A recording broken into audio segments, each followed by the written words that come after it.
नमः संस्कृताय। प्रिय संस्कृत मित्राणि, संस्कृत सेवा में आप सभी का स्वागत है। हम लोग पढ़ रहे हैं भरतहरि के द्वारा रचित नीति शतकम। नीति शतकम में हम लोग अर्थ पद्धति पढ़ रहे हैं और अर्थ पद्धति में हम लोगों ने 39 श्लोक तक को पढ़ लिया है। अब आज हम लोग 40 और 41 श्लोक का अध्ययन करेंगे। तो आइए, इसमें राजा के गुणों का वर्णन किया गया है। इस श्लोक में राजा के गुण बताए गए हैं। तो राजा के कितने गुण हैं इस श्लोक में बताए गए हैं। तो आइए हम लोग सबसे पहले श्लोक का अध्ययन करते हैं। आज्ञा कीर्ति पालनम ब्रह्मणानां दानं भोगो मित्र संरक्षणं च येषामेते षड्गुणा न प्रवृत्ताः को अर्थस्तेषां पार्थिवोपाश्रयेण। आज्ञा कीर्तिः पालनं ब्रह्मणानां दानं भोगो मित्रसंरक्षणं च येषामेते षड्गुणा न प्रवृत्ताः को अर्थस्तेषां पार्थिवोपाश्रयेण। को अर्थस्तेषां पार्थिवोपाश्रयेण। आज्ञा कीर्तिः पालनं ब्रह्मणानां दानं भोगो मित्रसंरक्षणं च येषामेते षड्गुणा न प्रवृत्ताः को अर्थस्तेषां पार्थिवोपाश्रयेण। क्या कहा कि आज्ञा का पालन करना, आज्ञा का पालन कराना, आज्ञा पालनम, आज्ञा का पालन कराना, कीर्ति को फैलाना। क्या करना? कीर्ति को फैलाना। और क्या कहा? ब्राह्मणानां पालनम, ब्राह्मणों का पालन पोषण करना, ब्राह्मणों का पालन करना। दानम, दान देना। भोगः, भोग करना। मित्र संरक्षणम च, और मित्रों की रक्षा करना, और मित्रों की रक्षा करना। येषाम एते, जिन राजाओं के पास एते ये सारे गुण, षड्गुणा है, ये 6 गुण नहीं होते, ना प्रवृत्ताः, नहीं होते हैं, जिनमें यह 6 गुण नहीं होते हैं। तेषाम, यही कहा, उन राजाओं की, किसका भैया? तेषाम पार्थिवः, उन राजाओं की सेवा से क्या लाभ? उन राजाओं की सेवा से उपाश्रयण किम लाभः, कहा। तो उन राजाओं की सेवा से कोई लाभ नहीं है। क्या कहा? आज्ञा कीर्तिः पालनं ब्रह्मणानां दानं भोगो मित्र संरक्षणं च येषामेते षड्गुणा न प्रवृत्ताः को अर्थस्तेषां पार्थिवोपाश्रयेण। अर्थात आज्ञा मतलब आज्ञा पालन कराने की शक्ति, ठीक है ना। कीर्ति ही, कीर्ति का फैलाना, कीर्ति को चारों दिशाओं में फैलाना। ब्राह्मणानां पालनम, ब्राह्मणों की रक्षा करना। क्या है? ब्राह्मणों की रक्षा करना। इससे तात्पर्य है कि सब प्राणियों की रक्षा करना। और क्या कहा? दानम, दान देना। भोगः, भोग करना। और मित्र संरक्षणं च, और मित्र की सुरक्षा करना, रक्षा करना। येषाम एते षड्गुणा न प्रवृत्ताः, जिनके पास भी ये 6 गुण नहीं होते हैं। तेषाम पार्थिवः, उन राजाओं की जो है उपाश्रयण, सेवा करने से को लाभः, क्या लाभ हो पाएगा? अर्थात ऐसे राजाओं की सेवा करने से कोई लाभ नहीं होगा जो राजा अपनी आज्ञा को ना मनवा सके, किसी से अपनी कीर्ति को ना फैला सकें, ब्राह्मणों का जो राजा पालन ना कर सकें, जो राजा दान ना दे सकें, जो राजा भोग ना कर सकें और जो राजा अपनी मित्रों की रक्षा ना करें, ऐसे राजाओं से क्या लाभ। ऐसे राजाओं के आश्रय लेने से भी कोई लाभ नहीं होता है, जिन जिन राजाओं के पास ये सारे 6 गुण नहीं होते। इसलिए 6 गुण राजाओं के पास होने बहुत आवश्यक हैं। तो भर्तृहरि ने राजाओं के पास कितने गुणों का होना आवश्यक बताया है, तो आप लोग बताएंगे। भर्तृहरि जी ने राजाओं के पास 6 गुण होने आवश्यक बताए हैं। कितने गुण? 6 गुण। 6 गुण किनके पास होना आवश्यक है? तो 6 गुण भर्तृहरि को होने राजाओं के पास होना जरूरी है, ऐसा भर्तृहरि जी ने बताया। क्या बताया? आज्ञा कीर्ति पालनम ब्राह्मणानाम, दानम भोगो मित्र संरक्षणम चा, येषामेते षड्गुणाना प्रवृत्ताः, को अर्थस्तेषां पार्थिवोपाश्रयेण। सीधे कहा,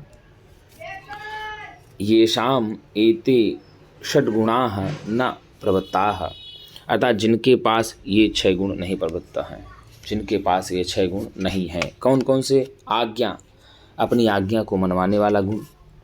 कीर्ति ही, अपने यश को फैलाने वाला गुण।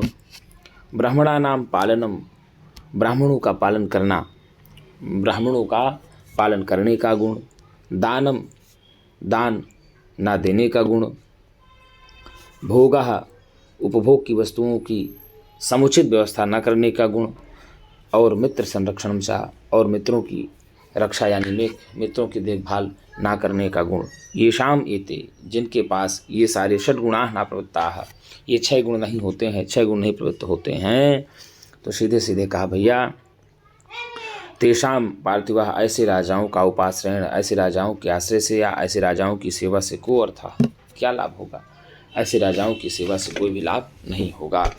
तो को अर्था में यदि आपसे पूछ ले, कोर्था में पूर्व संधि हो जाएगी और अर्थस तेषाम, को अर्था धन तेषाम, को अर्थस तेषाम बन गए, विषय संधि हो जाएगा। पार्थिव धन उपाश्रयण बन जाएगा। क्या कहा? पार्थिव धन उपाश्रयण, पार्थिव उपाश्रयण बन गया। तो गुरु जी सीधे सीधे इसमें गुण संधि, आद गुणा सूत्र से गुण संधि हो जाएगी। तो राजाओं के कितने गुणों को बताया? तो राजाओं के पास 6 गुण होना चाहिए। कौन सा? आज्ञा कीर्ति ही पालनम ब्राह्मणानाम, आज्ञा का पालन करवाना, कीर्ति फैलाना और ब्राह्मणों की सेवा करना या ब्राह्मणों की आज्ञा का पालन करना, या दान देना या भोग करना या वस्तुओं मित्र के अपनी देखभाल करना या मित्रों की रक्षा करना, ये सारे गुण 6 गुण राजाओं के पास होने चाहिए। और जिन राजाओं के पास ये गुण नहीं होते हैं तो उन राजाओं की सेवा करने से को अर्था क्या लाभ है? अर्थात इन राजाओं की सेवा करने से, ऐसे ऐसे गुण जिन राजाओं के पास नहीं हैं, ऐसे राजाओं की सेवा करने से कोई लाभ नहीं है, ऐसा कहते हैं। कौन भैया? भर्तृहरि जी कहते हैं। तो यदि पूछ लेता है आपसे इसमें कौन सा छंद है, तो शालिनी छंद है। कौन सा है?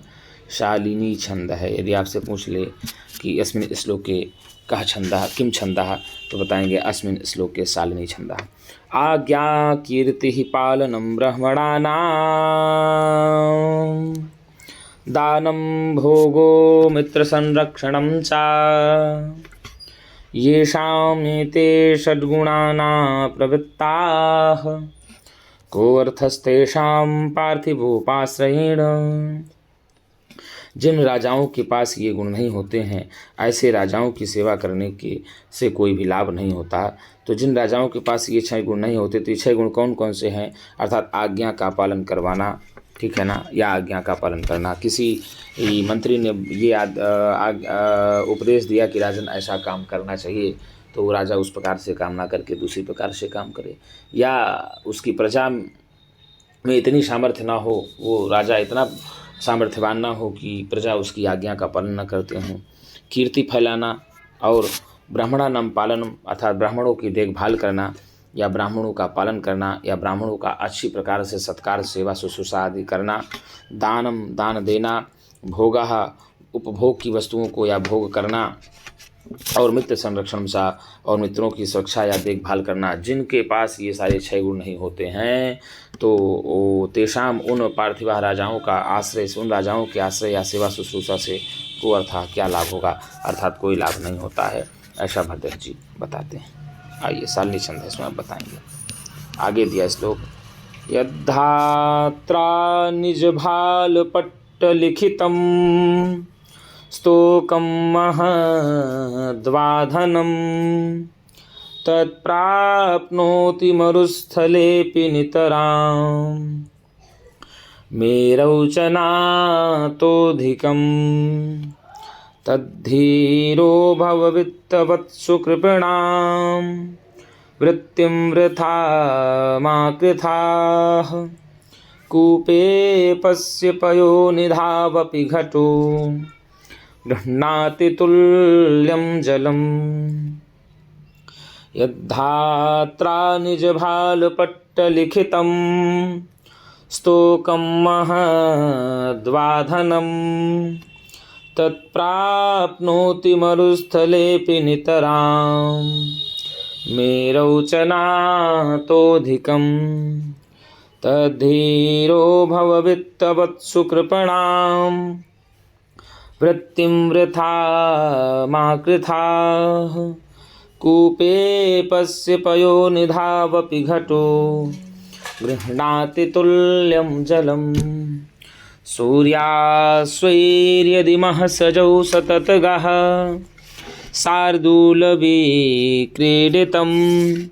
सूर्यास्वैर्यदि महसजौ सततगः शार्दूलविक्रीडितं। देखो 12 और 7 पर रीति होती है। 1 1 2 3 4 5 6 7 8 9 10 11 12। तो 12 इस श्लोक में शार्दूल विकृत छंद है। कौन सा है? शार्दूल विकृत छंद। और 7 पर 1 2 3 4 5 6 7, तो 12 और 7 19 कितनी मात्राएं? तो आप सीधे पकड़ लेंगे शार्दूल विकृत छंद में 19 मात्राएं होती हैं। शार्दूल विकृत छंद के प्रत्येक छंद में 19 मात्राएं होती हैं। और पूरे छंदों की बात की जाए कि शार्दूल विकृत में कुल कितने मात्राएं होती हैं, तो 76 मात्राएं होती हैं। तो देख लीजिए 12 पर यति होगी, यद्धात्रा निज भाल पट्ट लिखितं स्तोकं महद्वाधनं तत्प्राप्नोति मरुस्थलेऽपि नितरां मेरौचनातोऽधिकं तद्धीरो भववित्तवत्सु कृपणां वृत्तिं वृथा मा कृथाः कूपे पश्य पयोनिधावपि घटो गृह्णाति तुल्यं जलम् कूपे पश्य पयोनिधावपि घटो गृह्णाति तुल्यं जलम्। देखो क्या करो, पश्य पश्य देखो, घटो घड़े को, किसको को भैया? घड़े को देखो, पश्य घटः घड़े को देखो, उसको चाहे कुएं में डालो, कूपे कुएं भरो, या पयो निधौ अपि या समुद्र में भरो, या समुद्र में भरो तो वो उतना ही जल लेगा। तुल्याति तुल्यम जलम गृह्णाति, वह उतना ही पानी लेगा जितना उसमें अटता है। उसको ये नहीं कि तुम कुआं में डाल रहे हो तो कम पानी लेगा, और यदि समुद्र में डाल रहे हो तो बहुत पानी है तो बहुत सारा पानी ले लेगा। नहीं नहीं, पानी उतना ही लेगा जितना उस घड़ा में समाएगा। इसीलिए कहते हैं भाई साहब, देखो घटा घटम पश्य, घट को देख लो, उसको चाहे कुएं में डालो अथवा समुद्र में भी डाल दो, फिर भी वह उतना ही जल लेगा जितनी उसकी आवश्यकता है, जिसमें जितना जल उसमें अटता है। तो इसीलिए कहा जाता है, इसके अनुसार भाग्य के अनुसार ही आपको मिलता है। ऐसा यहाँ पर भाग्य को दे करके ही भर्तृहरि कर रहे हैं, श्लोक को अर्थ के बारे में बता रहे हैं कि जो भाग्य में आपके लिखा है, ठीक है ना, जितना धन आपको मिलना है, जितना अर्थ आपको प्राप्त होना है, वो मिलेगा ही मिलेगा। और दृष्टांत देते हैं, उदाहरण देते हैं कि भैया देख लो घड़े को, उसको चाहे आप कुएं में डुबो या आप उसको समुद्र में डुबो, तो जितना उसको आवश्यकता होगी, जितना उस घड़े में पानी अटेगा, वह घड़ा उतना ही पानी ग्रहण करता है। तो यद्धात्रा निज भाल पट्ट लिखितं स्तोकं महद्वाधनं तत्प्राप्नोति मरुस्थलेऽपि नितरां मेरौचनातोऽधिकं तद्धीरो भववित्तवत्सु कृपणां वृत्तिं वृथा मा कृथाः कूपे पश्य पयो निधावति घटो गृह्णाति तुल्यम जलम। क्या कहा गुरुजी? धात्रा, धात्रा यानी विधाता ने। किसने? विधाता ने सीधे कहा कि स्तोकम थोड़ा, महत्वा थोड़ा अथवा बहुत, यत धनम। क्या कहा? यत जो भी धन, ठीक है ना। विधाता ने क्या कहा? थोड़ा अथवा बहुत, ठीक है ना। धन यदि लिख दिया है तुम्हारे लाट पे, कहाँ लिख दिया है? तो विधाता ने निज भाल पट्ट लिखितम, निज भाल पट्ट लिखितम अर्थात तुम्हारे लाट में जो भी स्तोकम महत्वा अथवा बहुत सारा धन लिखा है, लिख दिया है, उस धन को क्या करोगे? वह संपूर्ण धन तत् उस संपूर्ण धन को प्राप्नोति प्राप्त करोगे। कहाँ भाई साहब? तो उस संपूर्ण धन को तत् मरुस्थलेपि, मरुस्थलेपि, ठीक है ना। और क्या कहा? मेरऊ चा, तो उस धन को तुम चाहे मरुस्थल पे चले जाओ, चाहे सुमेरु पर्वत पर चले जाओ, उस धन को तुम चाहे मरुस्थल पे चले जाओ या सुमेरु पर्वत पर चले जाओ, तो अधिकम न प्राप्नोति, बहुत अधिक नहीं पाओगे। जितना विधाता ने लिख दिया है उतना ही प्राप्त करोगे। क्या करोगे? जितना विधाता ने लिख दिया है उतना ही प्राप्त करोगे, उससे अधिक आप प्राप्त करने वाले नहीं हो। भर्तृहरि जी कहते हैं यद्धात्रा निज भाल पट्ट लिखितम स्तोकम महाद्वाधनम तत्प्राप्नोति मरुस्थले नितराम मेरौ च नातोधिकम। क्या कहा? तत् धनम प्राप्नोति, तत् धनम प्राप्नोति, उस धन को प्राप्त कर ही लोगे तुम। नितराम, हमेशा उस धन को तुम प्राप्त कर लोगे, निरंतर उस धन को प्राप्त कर लोगे, चाहे तुम मरुस्थल में जाओ अथवा सुमेरु पर्वत पर चले जाओ। ना तो बहुत अधिक पाओगे, ना तो कम पाओगे, निश्चित रूप से उतना ही पाओगे जितना विधाता ने तुम्हारे निज भाल पट्ट लिखतम, तुम्हारे ललाट पर लिख दिया है। अर्थात धात्रा निज भाल पट्ट लिखितम स्तोकम महत्वा धनम, यत स्तोकम महत्वा धनम। विधाता ने तुम्हारे ललाट पर जो थोड़ा बहुत धन लिख दिया है, किस्मत में लिख दिया है, वह धन तत् धनम, उस धन को तुम मरुस्थलेपि मेरौचा अर्थात चाहे मरुस्थल सुमेरु पर्वत पर चले जाओ अथवा मरुस्थल पे चले जाओ, उस धन को तुम प्राप्त ही करोगे, ना तो अधिक प्राप्त करोगे ना ही कम प्राप्त करो। इसीलिए कहा जाता है तत् धीरा भव। क्या कहा? इसीलिए कहा भाई साहब तत् धीरा भव, इसलिए धीर हो जाओ। क्या हो जाओ? इसलिए धीरज धरो। क्या करो? धीरज धरो, धैर्य रखो। वित्तवत्सु अर्थात धनी व्यक्तियों के प्रति। क्या है? धनिकों के निकट, धनिकों के निकट क्या करो गुरुजी? आप जो सोचते हो कि धनिकों के निकट में जा कर के अपनी दीनता को दिखाऊं, तो धनिकों के निकट वृत्तिम, अपनी दीनता हीनता को बेकार में मत दिखाओ। धनिकों के निकट जा कर के अपनी वृत्ति दीनहीन भावना को मत दिखाओ, अर्थात धनिकों के सामने घिनघिनाओ मत, धनिकों के सामने गिड़गिड़ाओ मत, धनिकों के सामने बार बार मुंह खोल करके मत कहो हमें ये समस्या है, ये समस्या है, ये समय है। क्यों?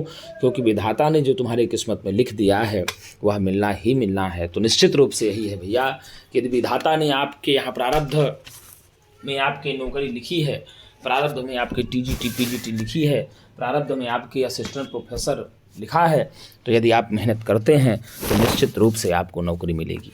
आप इससे ना डरिए कि मेरा सिलेक्शन नहीं हुआ, उन्होंने किसी गुरुजनों ने मेरे साथ भेदभाव कर लिया, अपने शिष्य को कर दिया। तो मेरे छात्रों में आपसे बार बार ये कहता हूँ, किसी की वो सामर्थ्य नहीं है, किसी की वो शक्ति नहीं है, किसी की वो अहमियत नहीं है, किसी की ये हैसियत नहीं है कि आपके ललाट पर लिखे हुए लकीर को बदल सकेगा। किसी में क्षमता नहीं है। अगर क्षमता है तो स्वयं आप में है। यदि आपको किसी ने सिलेक्शन नहीं दिया और आपने बहुत अच्छा किया फिर भी आपको सिलेक्शन नहीं मिला, तो इससे अच्छा और समझ जाइए कि आपके साथ और अच्छा होने वाला है। और जिस दिन आप ऐसा समझना शुरू कर देंगे, निश्चित रूप से आप सफलता की सीढ़ियों पर नित्य नूतन ऊंचाइयों को प्राप्त करना प्रारंभ कर देंगे। क्यों हम नहीं करें? देख लीजिए भट्ट जी स्पष्ट कहते हैं कि यद्धात्रा निज भाल पट्ट लिखितम स्तोकम महत्वाधनम। अगर मैं कहूँ तो मेरी बात आप मत मानिए, लेकिन यदि कोई महापुरुष कह रहे हैं, यदि कोई सत्पुरुष कह रहे हैं, तो ऐसे पुरुषों की बात करना मानना ही चाहिए कि धात्रा विधाता ने निज भाल पट्ट लिखितम, अर्थात निज भालपट्ट में जो भी थोड़ा अथवा बहुत धन को लिख दिया है, तत्प्राप्नोति, उस धन को तो मनुष्य अवश्य ही प्राप्त करता है, उस धन को मानव अवश्य ही प्राप्त करता है, चाहे वह सुमेरु पर्वत पर चला जाए अथवा मरुस्थल में भी चला जाए। तो जितना उसके ललाट पर विधाता ने धन को लिख दिया है, वो धन निश्चित रूप से प्राप्त करना, ना तो अधिक प्राप्त करेगा और ना ही कम प्राप्त करेगा। जितना भी विधाता ने लिखा है वह उसको मिलेगा ही मिलेगा। इसीलिए कहते हैं भाई साहब कि भाग्य के अधीन है, अतः परम भाग्यायत्तम। आप लोग पढ़े होंगे, कर्ण जी शकुंतला को विदाई के समय आशीर्वाद देते हैं कि तुम ऐसे ऐसे करना और इसके बाद आपको बता दें ये भाग्य के अधीन है, तुम्हारे भाग्य के ऊपर है। हम तो तुम्हारी मंगल कामना बहुत करते हैं, लेकिन उसके बाद भी कण्व जैसे ऋषि, काश्यप जैसे ऋषि, त्रिकाल दृष्टा ऋषि जो हैं वो भी कहते हैं नहीं, अतः परम भाग्यायत्यम, इसके बाद तो सब कुछ भाग्य के अधीन है। इसलिए बार बार कहते हैं कि गुरुजी मानव हैं, आप मानवता को ध्यान में रखते हुए आप आराम से अपने परिश्रम पर, अपने कर्म पर, अपने पुरुषार्थ पर भरोसा करें। अब पुरुषार्थ पर आप यदि भरोसा कर लेते हैं तो निश्चित रूप से आपको सफलता मिलेगी। एक श्लोक है, कक्षा 7 में हम लोग पढ़ा रहे थे, पुरुषार्थम त्यक्त्वा दैवम एव अवलंबिते, अर्थात जो भी व्यक्ति पुरुषार्थ को त्याग करके देवताओं का आश्रय लेता है या देवताओं का सहारा लेता है, तो ये समझ लो भाई साहब उसके ऊपर कौवे बैठते हैं महल के सिंह के समान। महल में जो सिंह होता है, उस सिंह के सिर पर जिस प्रकार से कौवे आकर के बैठ जाते हैं, उसी प्रकार से जो पुरुषार्थ को छोड़ करके देवताओं का अवलंबन लेता है, देवताओं का सहारा लेता है, तो उसके सिर पर जिस प्रकार से महल के शेरों के सिर के ऊपर कौवे आकर के बैठ जाते हैं, उसी प्रकार से उसके भी सिर के ऊपर कौवे ही बैठ जाएंगे। इसलिए आप पुरुषार्थ का सहारा लीजिए। देवताओं को तो देवताओं के ऊपर श्रद्धा रखिए, देवताओं के ऊपर अपनी आस्था रखिए, निष्ठा रखिए, उनको स्मरण करके पूजिए, पढ़िए, सब कुछ ठीक है, लेकिन कर्म आप जरूर करिए, पुरुषार्थ आप करिए। भगवान शायद सीधे कहते हैं कर्मण्येवाधिकारस्ते मा फलेषु कदाचन, कर्म करना तुम्हारा अधिकार है, फल की इच्छा करना तुम्हारा अधिकार नहीं। फल देना उसका कार्य है, जैसा कर्म होगा वैसा फल देंगे। और प्रारब्ध बलवान होता है। मैं बार बार कहता हूँ, अपने प्रारब्ध को मजबूत बनाने के लिए, अपने प्रारब्ध को अच्छा करने के लिए आपको यहाँ त्याग, तपस्या, अध्ययन करना ही होगा। क्योंकि भरतरी जी यही कहे कि धात्रा निज भाल पट्ट लिखितम स्तोकम महद्वाधनम तत्प्राप्नोति मरुस्थलेपि नितराम मेरौचनातोधिकम तद्धीरो। इसलिए कहा तत् धीरा भव, आप इसलिए धीरे हो जाओ, धैर्य रखो। क्या कहा, वित्त वत्सु कृपणाम, अर्थात धनिकों के बीच कृपणाम वृत्तिम, धनिकों के बीच अपनी दीनता हीनता को मत दिखाओ। माँ वृथाः कृथाः, उनके सामने आप क्यों गिड़गिड़ा रहे हो, आपको गिड़गिड़ाना नहीं चाहिए, उनके सामने घिनघिनाना नहीं चाहिए। क्यों कहा, देखो पश्य, देखो घटः घड़ा, देखो घटः घड़ा, कूपे चाहे तो कुआं में भरो, देखो घड़े को चाहे कुएं में भरो, अथवा पयो निधौ अपि, अथवा समुद्र में भरो। तुल्यम जलम गृह्णाति, वह उतना ही पानी ग्रहण करता है जितना उसको आवश्यकता होती है। जितना उस घड़े में पानी आ जाता है उतना ही वह घड़ा पानी को ग्रहण करता है। ये नहीं कि कुआं में किए तो कम पानी लेगा और समुद्र में चले जाओ तो बहुत पानी ले लेगा। इसीलिए बार बार हम कहते हैं कि भाई साहब, अध जल गगरी छलकत जाए। जो आधे जल वाले होती हैं गगरियाँ, वो छलकती ही रहती हैं। भरा पूरा होना तो बड़ी सौभाग्य की बात होती है। जो भरा पूरा होगा वो कभी भी आपसे पग पग पर में, क्षण क्षण में आपसे तुलबुलाएगा नहीं, जल्दीबाजी नहीं करेगा। एक परीक्षा दिया, आप डर गए, अब क्या होगा मेरा, अब तो हम फेल हो गए। आप बताओ, एक परीक्षा से अपनी ज़िंदगी का आप निर्णय दे देंगे? एक परीक्षा से, एक किसी दूसरे व्यक्ति से आप दूसरे व्यक्ति के कारण अपने आप को दोषी बना देंगे कि उसने हमको अरे सिलेक्शन नहीं दिया। अरे किसी या कोई आपको सिलेक्शन देगा नहीं। किसी आयोग में सामर्थ्य नहीं है कि आपको सिलेक्शन दे दे। किसी परीक्षाओं में ये सामर्थ्य नहीं है कि आपको पास करा देगी। किसी आयोग में किसी व्यक्ति में क्षमता नहीं है, क्षमता है तो केवल आप में है मेरे प्रिय मित्रों। जिस दिन आपका दृढ़ साहस मजबूत हो जाएगा और जिस दिन आपको अपने ऊपर विश्वास हो जाएगा, ये निश्चित मान लीजिए कि सफलता आपके कदमों को चूम जाएगी। कोई कितना भी चाह ले, जोर लगा ले कि नहीं इसका सिलेक्शन रोक दो, इसका सिलेक्शन रोक दो, कोई नौकरी आपको देता नहीं। आप यदि सोच लिए कि हमको कोई सरकार ने नौकरी दे दी या हमको किसी आयोग ने नौकरी दे दी, नौकरी दी नहीं आयोग ने, आपने ली है। आपने मेहनत किया है, आपने परिश्रम किया है, आपने पुरुषार्थ किया है, तब नौकरी आपको आयोग ने दी। आयोग का काम है नौकरी को लाना, निकालना, और आप एलिजिबल हैं तो आयोग का काम है कि आप फॉर्म भरिए और आपसे आयोग परीक्षा लेगा। यदि आप परीक्षा में आयोग के खरे उतरते हैं तभी आपको आयोग वो पद पे सम्मानित करेगा, विभूषित करेगा। यदि आप उस पद पर खरे नहीं उतर रहे हैं तब आयोग आपको नहीं करेगा। जो भी उस पद पर खरा उतरेगा, आयोग की समय सीमा पर जो खरा उतरेगा उसी को जो है आयोग सिलेक्शन देता है। तो मेरे मित्रों, आपका प्रारब्ध बलवान है, आपका मेहनत बलवान है, आपका पुरुषार्थ बलवान है। इसलिए मैं बार बार कहता हूँ अपनी मेहनत और अपने पुरुषार्थ पर भरोसा रखिए, आपको सफलता जरूर मिलेगी। जैसे ये खुद कह रहे हैं भरतरी जी, मैं नहीं कह रहा हूँ, भरतरी जी कह रहे हैं, यद्धात्रा निज भाल पट्ट लिखितम स्तोकम महाद्वाधनम तत्प्राप्नोति मरुस्थलेऽपि नितराम् मेरौ च नातोऽधिकं तद्धीरो भववित्तवत्सु कृपणां वृत्तिं वृथा मा कृथाः कूपे पश्य पयोनिधावपि घटो गृह्णाति तुल्यम जलम। कहा विधात्रा धात्रा विधाता ने निज भाल पट्ट लिखतम, अर्थात जो भी तुम्हारे ललाट पर लिख दिया है, थोड़ा अथवा बहुत धन, तत्धनम उस धन को मरुस्थलेपि अथवा मेरौचा, चाहे मरुस्थल पर चले जाओ, चाहे बालू के रेत वाले मरुस्थल पर चले जाओ, अथवा चाहे तुम सोचो कि सुमेरु पर्वत पर चले जाओ, तो तुमको जो मरुस्थल पर प्राप्त होने वाला होगा वो सुमेरु पर्वत पर भी नहीं प्राप्त होगा, और तुमको जो सुमेरु पर्वत पर मिलने वाला होगा वह मरुस्थल से भी कोई सोच ले कि हटा दे तो हटा नहीं पाएगा, तुमको मिल ही जाएगा। तुम्हारे भाग्य में जो है वो सब ही लिखा है। नहीं कर्ण जी भी नहीं कहते अतः परम भाग्या यत्तम, अगर भाग्य के अधीन न होता तो वो भी नहीं कहते। इसीलिए बार बार कहते हैं भैया कर्म करेंगे, कर्म करेंगे, आशावादी कर्म करेंगे। कर्म करना है, आशावादी कर्म करना है, निराशावादी नहीं, आशावादी कर्म करना है निश्चित रूप। तद्धीरः भव, इसीलिए धीर हो जाओ, गंभीर हो जाओ, धैर्य रखो, धैर्य रखो। परीक्षा होगी तो सफलता मिलेगी। अब धैर्य से अधिक हम और कुछ नहीं कह सकते। जो धैर्य न रख पाए वो मानव ही क्यों कहलाए, जो धैर्य न रख पाए वो मानव ही क्या कहलाए, और जो धैर्य जीवन में पाए वो कभी असफल ना हो पाए। तो समस्त बात मित्रों, मेरी एक बात स्पष्ट सुन लीजिएगा।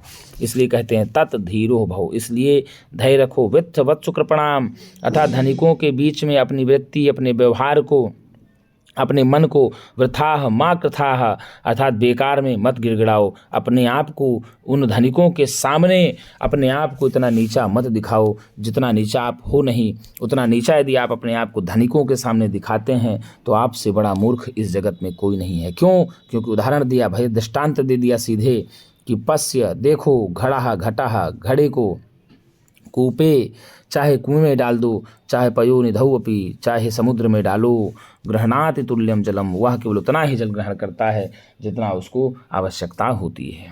क्या होती है? आवश्यकता होती है, उतना ही वह जल ग्रहण करता है, चाहे कुआं में जाए चाहे समुद्र में जाए। तो यहाँ पर दृष्टांत अलंकार है। कौन सा अलंकार? यदि आपसे पूछ ले कि यहाँ पर कौन सा अलंकार है, यहाँ दृष्टांत दिया भाई साहब कि घड़ा को देखो, घड़े का दृष्टांत दिया कि घड़े को देखो, जितना उसको पानी की आवश्यकता होती है वह उतना ही पानी ग्रहण करता है, उससे अधिक पानी ग्रहण नहीं करता है। तो भाई साहब यहाँ कहने का तात्पर्य यही है कि जितना पात्र के अंदर पानी भरा जा सकता है ना, उतना ही वह पानी भरता है। कोई भी पात्र अपने धारण क्षमता से अधिक जल को नहीं ग्रहण कर सकता है, लेता भी नहीं है। उसी तरह मनुष्य के भाग्य की जितनी धारणा शक्ति होगी उतना ही धन वह ले सकेगा, चाहे वह कहीं भी चला जाए।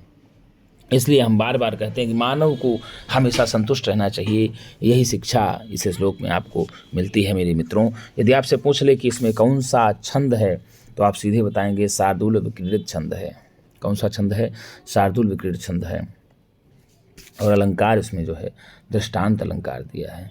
तो यद्धात्रा निज भाल पट्ट लिखितम स्तोकम महत्वाधनम तत्प्राप्नोति मरुस्थलेऽपि नितरां मेरौ च नातोऽधिकं तद्धीरो भव वित्तवत्सु कृपणां वृत्तिं वृथा मा कृथाः कूपे पश्य पयोनिधावपि घटो गृह्णाति तुल्यं जलम। तो निधावपि पयो निधावपि, तो पयो निधौ धनापि हो जाएगा।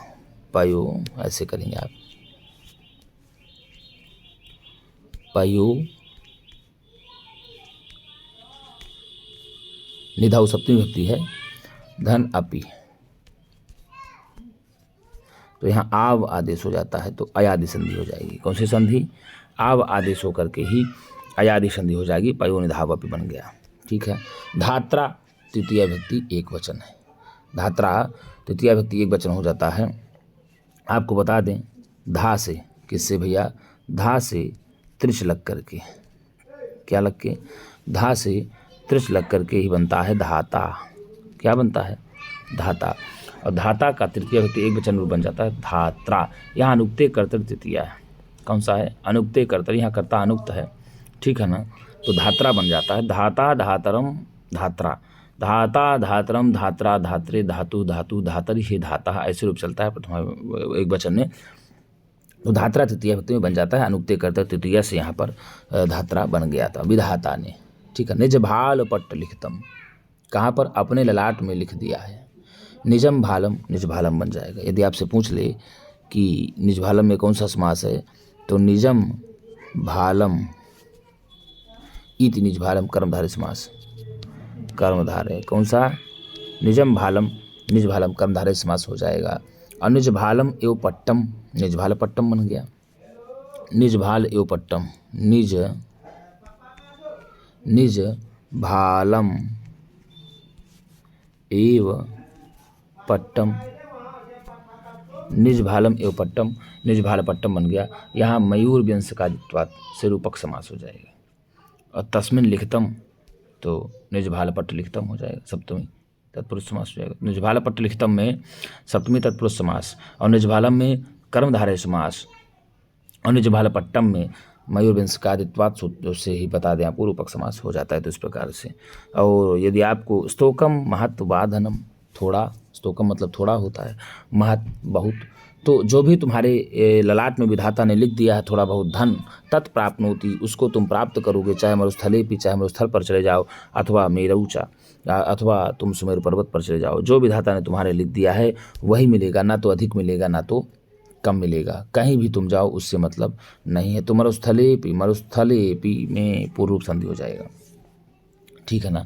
अब आपको बता दें गुरुजी, तो मरुभूमि में कहा जाता है म्रियंते अस्मिन् प्राणिनो जलाभावात् इति। मरु भ्रू से यहाँ पर मृ से ऊ होकर के उणादि सूत्र से मरु एव स्थलम, मरुस्थलम बन जाएगा। क्या कहा?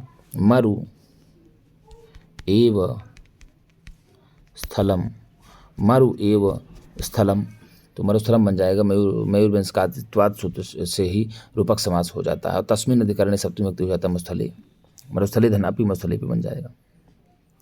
मेरऊ, सुमेरु पर्वत पर, कहते ही हैं सुमेरु पर्वत भाई साहब सोने का पर्वत होता है। कहा जाता है सुमेरु पर्वत सोने का पर्वत होता है। इसके चारों ओर संपूर्ण नक्षत्रों के सहित समस्त वायुमंडल में भ्रमण करता है। वित्तवत्सु, यहाँ जो वित्तवत्सु शब्द आया है, तो वित्तवत्सु आपको बता दें गुरुजी, वित्तम अस्ति येषाम ते वित्तमन्तः, तो वित्त से मतु प्रत्यय लग करके ही मत्स्य वह से ही वित्तवन्तः तेषु विषयाधिकरणे सप्तमी हो जाता है। ठीक है ना? और तो वित्तवत्सु कृपणाम, तो वित्तमन्तः ते बन जाता है। तो कृपणाम वृत्तिम वृथा मा कृथा, क्या कहा? कृपणाम वृत्तिम वृथा मा कृथा। इसका तात्पर्य यही होगा कि दीन वृत्ति मत दिखाओ, अपने दीनहीन भावना को मत दिखाओ। तो ये जो कृथा है, कृ से लुंग थास होकर के मंगलुंग, इस सूत्र से ही मांग योग में लुंग ना होकर के ना मांग योगे से ही अडागम का निषेध हो जाता है। अतुल्यम तो जानते ही हैं, समान। तो घड़े को देख लो भाई साहब, क्या कहा, घड़े को देख लो, उसको चाहे तुम समुद्र में डुबाओ अथवा कुएं में डुबाओ, वो उतना ही जल लेगा जितना उसमें समाएगा, उससे अधिक जल नहीं लेगा। तो पूछ लेगा कि विधाता ने कहाँ पर थोड़ा बहुत धन लिखा है, तो निजभाल पट लिखतम, ठीक है ना। और तत्प्राप्नोति मरुस्थले, उस धन को आप चाहे मरुस्थल पर चले जाओ अथवा सुमेरु पर्वत पर चले जाओ, वह धन आपको मिलना ही मिलना है जो विधाता ने आपके ललाट पर लिख दिया है। इसलिए कहा तत् धीरो भव, इसलिए आप धैर्य रखो। वित्तवत्सु कृपणाम वृत्तिम, अर्थात धनिकों के प्रति या धनिकों के सामने अपने दीनहीन भावना को वृथा मा कथा, बिना मतलब में मत दिखाओ, उनके सामने बिना मतलब में मत गिड़गिड़ाओ, क्योंकि उनके सामने गिड़गिड़ाने से कोई लाभ नहीं है। यदि आपके ललाट में विधाता लिखा ही होता तो आपको धन मिल जाता। कुपेपस्य पयो निधौ, इसलिए उन्होंने दृष्टांत दिया, भाई साहब तुम चाहे सुमेर पर्वत पर चले जाओ, क्यों, सुमेर पर्वत सोने का पर्वत है, और तुमको यदि विधाता ने इतना ही लिखा है कि नहीं आप 10 ग्राम ही सोना सुमेरु पर्वत पर से ले आएंगे, तो आप 10 ग्राम ही सोना सुमेरु पर्वत से ले आएंगे। आप आधा किलो या 1 किलो सोना या 1 कुंटल सोना आप सुमेरु पर्वत से नहीं ला पाएंगे। क्यों? क्योंकि आपके किस्मत में विधाता ने 10 ग्राम ही लिखा है। तो इसलिए कहा कि भाई धैर्य रखो। यदि आपके किस्मत में विधाता ने नौकरी लिखी है तो निश्चित रूप से आपका प्रारब्ध यदि बलवान है तो नौकरी आपसे कोई काट नहीं सकता। हाँ, देर हो सकता है, ठीक है, लेकिन दुरुस्त होगा, देर हो दुरुस्त हो। तो ये डरना नहीं है कि हमें जॉब नहीं मिली, अब जॉब ही हमारा जीवन है। तो मैं बार बार कहता हूँ, जॉब जीवन नहीं है। अब यूट्यूब के ज़माने में, फेसबुक के ज़माने में, ऑनलाइन के ज़माने में यदि आप जॉब को लेकर के चिंतित रहें तो मुझे लगता है कि आपसे बड़ा आलसी कोई नहीं होगा। क्यों आप आलस करेंगे भाई? आपके पास ज्ञान है ना, आपके पास ज्ञान है। आप जो विद्या जा कर के विद्यालयों में पढ़ाएंगे, शिक्षा देंगे, वो विद्या आप कुछ मत करिए। आपके पास फ़ोन है, उठाइए और बाँचना शुरू कर दीजिए। जब उठा करके आप बाँचना शुरू कर देंगे, पढ़ाना शुरू कर देंगे, धीरे धीरे आप इसमें भी आप अच्छी स्थिति बना लेंगे। आप देख सकते हैं जैसे हमारे गुरुजन लोग आज बड़ा बड़ा नाम कमा लिए। हमारे पूज्य गुरुदेव जो हैं सर्वज्ञ भूषण सर हैं, वो आप बताइए कि गोल्ड मेडलिस्ट रहे BHU के, और इतनी बड़ी संस्कृत गंगा को बना दिया उन्होंने, और इतने टीचर वो आज बना रहे हैं। यदि वो भी अपनी नौकरी में ही रह जाते तो क्या आज इतने टीचर निकलते, इतना संस्कृत का नाम होता, इतना संस्कृत के लिए प्रेरणा देते? नहीं हो पाता, वो संभव नहीं था।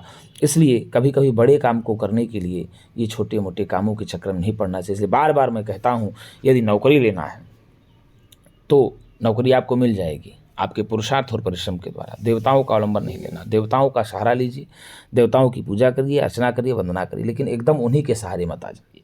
आप कर्म करिए, देवता प्रसन्न होंगे, आपको रिजल्ट मिलेगा। तो यही विधाता भी कहते, यद्धात्रा निजभाल पट्ट लिखितम स्तोकम महत्वाधनम तत्प्राप्नोति मरुस्थले परित्राम में रौचनातोधिकम तद्धीरो भवित्वत्स कृपणाम वृत्तिम वृथा मा कृथा कूपे पश्य पयोनधौ अपि घटो गृह्णाति तुल्यम जलम। विधाता ने आपके ललाट में जितना भी थोड़ा बहुत अधिक धन लिख दिया है, वह धन आपको निश्चित रूप से प्राप्त होने वाला ही है। चाहे उस धन को आप मरुस्थल में चले जाइए तो, या तो आप सुमेरु पर्वत पर चले जाइए तो, जो धन आपकी किस्मत में लिखा है, जो विधाता ने लिख दिया है आपके ललाट पर, वह धन आपको प्राप्त ही होगा। इसीलिए कहते हैं कि हे मानव धैर्य रखो, वित्तवत्स प्रणाम, अर्थात धनिकों के सामने अपनी दीनहीन दशा को मत दिखाओ, उनके सामने गिड़ाओ मत। क्यों? क्योंकि दृष्टांत देते हैं, देखो घड़े को देख लो, उसको चाहे कुआं में डालो अथवा समुद्र में डालो, उसको जितने जल की आवश्यकता होती है उतना ही जल ग्रहण करता है। तो इस प्रकार से उन्होंने दृष्टांत दिया, ठीक है ना। तो यहाँ पर दृष्टांत अलंकार भी हो जाएगा, सादुल विग्रह छंद हो जाएगा। एक बार और देख लेते हैं। यहाँ पर बताए कि जिन राजाओं के पास 6 गुण नहीं होते, कितने गुण नहीं होते? 6 गुण नहीं होते हैं, तो उन राजाओं की सेवा करने से कोई लाभ नहीं होता, ऐसा भट्ट जी कहते हैं। आज्ञा कीर्ति ही पालनम ब्रह्मणानाम दानम भोगो मित्र संरक्षणम च येषाम एते षड्गुणाना प्रवृत्ताः को अर्थस्तेषाम पार्थिवोपाश्रयेण। अर्थात जिन राजाओं की कोई आज्ञा न माने, जिनकी कोई कीर्ति ना हो, जिनका कीर्ति जो फैला पाएँ, जो ब्राह्मणों की आज्ञा का पालन ना कर पाएँ, जो ब्राह्मणों का पालन यानी देखभाल भी ना कर पाएँ, जो दान ना कर पाएँ, जो भोग ना कर पाएँ, और जो अपने मित्रों का संरक्षण ना कर पाएँ, अर्थात मित्रों की सुरक्षा ना कर पाएँ, जो अपने मित्रों की सुरक्षा ना कर पाएँ। ये शाम एते षड्गुणा ना प्रवृत्ता, जिनके पास ये सारे 6 गुण नहीं होते। क्या नहीं होती? आज्ञा का पालन, आज्ञा आज्ञा देने का साहस या आज्ञा को मनवाने का साहस, कीर्ति को फैलाने का साहस, ब्राह्मणों की आज्ञा का पालन न कर पाएँ या ब्राह्मणों का पालन न कर पाएँ, दान न कर पाएँ, भोग न कर पाएँ और मित्रों की रक्षा न कर पाएँ, जिनके पास भी अच्छे गुण नहीं होते हैं, तेषाम उन राजाओं की उपाश्रयण को अर्थात उन राजाओं के आश्रय में रहने से या उन राजाओं की सेवा शुश्रूषा करने से क्या लाभ, अर्थात कोई लाभ नहीं होगा। उसके बाद वो कहते हैं कि भाई साहब, आप सीधे कहा कि यदि आप की किस्मत में विधाता ने जो कुछ भी लिख दिया है उसको कोई जल्दी टाल नहीं सकता। यद्धात्रा निज भाल पट्ट लिखितम स्तोकम महद्वाधनम तत्प्राप्नोति मरुस्थलेऽपि नितराम् मेरौ च नातोऽधिकम् तद्धीरो भववित्तवत्सु कृपणां वृत्तिं वृथा मा कृथाः कूपे पस्य पयोनिधावपि घटो गृह्णाति तुल्यं जलम। विधाता ने अपने ललाट में जो कुछ भी थोड़ा बहुत धन लिख दिया है, चाहे थोड़ा लिखा हो चाहे अधिक लिखा हो, तत्प्राप्नोति, वह धन आपको मिलेगा ही मिलेगा, चाहे मरुस्थले नितराम, चाहे आप निरंतर मरुस्थल पर्वत पर जाएं, मरुस्थल में जाएं, अथवा मेरौ चनातोधिकम, अथवा सुमेर पर्वत पर चले जाएं। आप जो भी आपके ललाट पर वह लिखा है थोड़ा बहुत, तो वो प्राप्त ही करेंगे, ना तो बहुत अधिक प्राप्त करेंगे ना तो कम प्राप्त करेंगे। इसलिए तत् धीरा भव, इसलिए मेरे प्रिय मानवों धैर्य रखो और वित्तवत्सु कृपणाम वृत्तिम वृथा मा कृथा। धनिकों के सामने, धनिकों के पास जाकर के अपनी दीनहीन दशा को मत गिड़गिड़ाओ, उनसे दीनहीन दशा को मत गिनाओ, उनसे मत गिड़गिड़ाओ। क्यों? देखो घड़े को, उसको चाहे समुद्र में डुबो या कुएं पर डुबो, वह उतना ही जल ग्रहण करता है जिसमें जितना उसको जल ग्रहण करने की क्षमता होती है, जितना उसमें जल ग्रहण करने की क्षमता होती है, जितना वो जल ग्रहण कर सकता है उतना ही जल को ग्रहण करता है, ना तो अधिक करता है ना तो कम करता है। तो पूछ लेगा कि यह श्लोक किस ग्रंथ से लिया गया है, तो आप बताएंगे यह श्लोक भर्तृहरि कृत नेतशतकम से लिया गया है। ठीक है, नेतशतकम रचना किसकी है? भर्तृहरि जी की है। तो इस प्रकार से हम आज लोग अर्थ पद्धति को हम लोगों ने पढ़ लिया। अब हम लोग इसके आगे जो है दुर्जन पद्धति में प्रवेश करेंगे। तो दुर्जन पद्धति में हम लोग अगली वीडियो में प्रवेश करेंगे मित्रों। तो एक बार मित्रों आपसे निवेदन है, यदि आपको वीडियो अच्छी लगती है तो एक बार संस्कृत सेवा चैनल को लाइक और सब्सक्राइब जरूर करें, हो सके तो मित्रों के पास भी शेयर करें। मित्रों आज के लिए इतना ही, हम पुनः नई वीडियो के साथ मिलेंगे, तब तक के लिए नमः संस्कृताय, शुभ रात्रि।